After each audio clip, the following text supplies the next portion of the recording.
Hello everyone, দুপুরবেলা ready হয়ে যাচ্ছে সিঁদুর খেলাতে। এদিকে আমার সাথে আছে আমার পাশের ঘরের একটা বোন আর বোনের মেয়ে। আমরা তিনজন মিলে যাচ্ছি। প্রতি বছর অম্বুবাচী উপলক্ষে আমাদের লক্ষ্মীনারায়ণ বাড়িতে খুব সুন্দরভাবে মেলা বসে, খুব সুন্দর সিঁদুর খেলা হয়। সব মহিলারা মিলে সিঁদুর খেলা খেলে।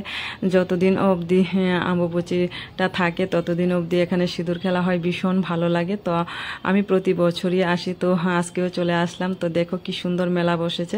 তো মন্দিরে ঢোকার পথে ধূপকাঠি মোমবাতি নিয়ে নিলাম। এখানে এসে ধূপকাঠি মোমবাতি জ্বালাবো, সবাই মিলে খুব আনন্দ করে সিঁদুর খেলা খেলবো। তো আমার বোন তারাও এসেছে, এদিকে আমার ছোট বোন, বড় বোন সবাই এসেছে। তো প্রথম ছোট বোনকে দিয়ে শুরু করলাম। তো তারপর বোনও আমাকে সিঁদুর দিয়ে দেবে। আর এদিকে কিন্তু আজকে প্রচুর লোকজন, আর বিকালবেলা তো অনেক লোকজন হবে। অনেক দূর দূর থেকে কিন্তু এখানে আসে। আমাদের তো বাড়ির কাছে, কিন্তু অনেক দূর থেকে কিন্তু এখানে সিঁদুর খেলার জন্য আসে। এই দিনটার অপেক্ষায় থাকি।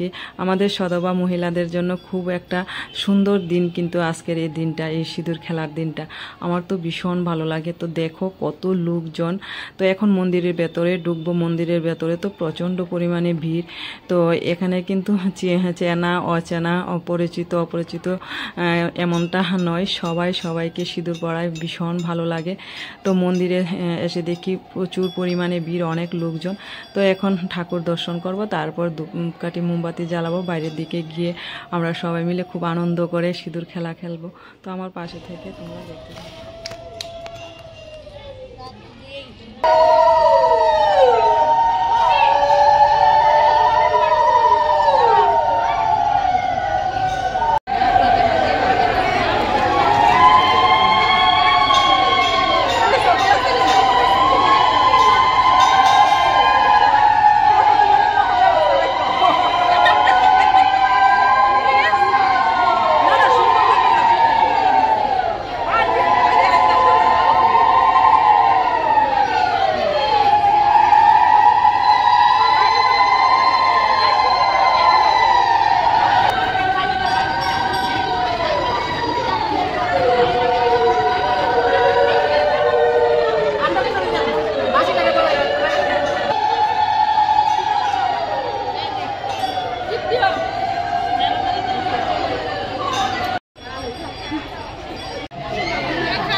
আচ্ছা ঠিক আছে।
তো আজকে সিঁদুর খেলাতে এসে কিন্তু খুব সুন্দর একটা সময় কাটিয়েছি সবাই মিলে। আমার তো ভীষণ ভালো লাগলো, এবছর ভীষণ আনন্দ করেছি। এখন যাওয়ার পালা। প্রচণ্ড পরিমাণে গরম লাগছিল, আর এদিকে সন্ধ্যাও হয়ে যাচ্ছে। তো যাওয়ার পথে এই মিষ্টি বোনটার সাথে দেখা হলো। বোনটার আমি ভিডিও দেখি, খুব মিষ্টি মেয়ে।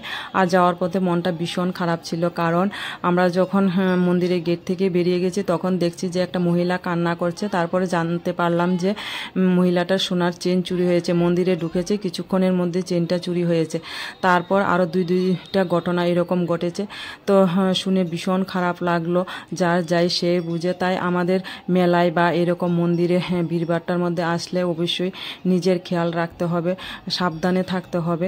তো মন্দিরের মতো পবিত্র জায়গায় এসেও এরকম কাজ করে, জানি না কীভাবে মানুষরা এরকম করে। তো যাই হোক, সন্ধ্যার দিকে দেখো কি পরিমাণে ভিড় ছিল। ভিড় খালি আরও বেড়ে যাচ্ছে। তো আজকের ভিডিওটা এই পর্যন্তই। দেখা হবে পরবর্তী ভিডিওতে। টাটা।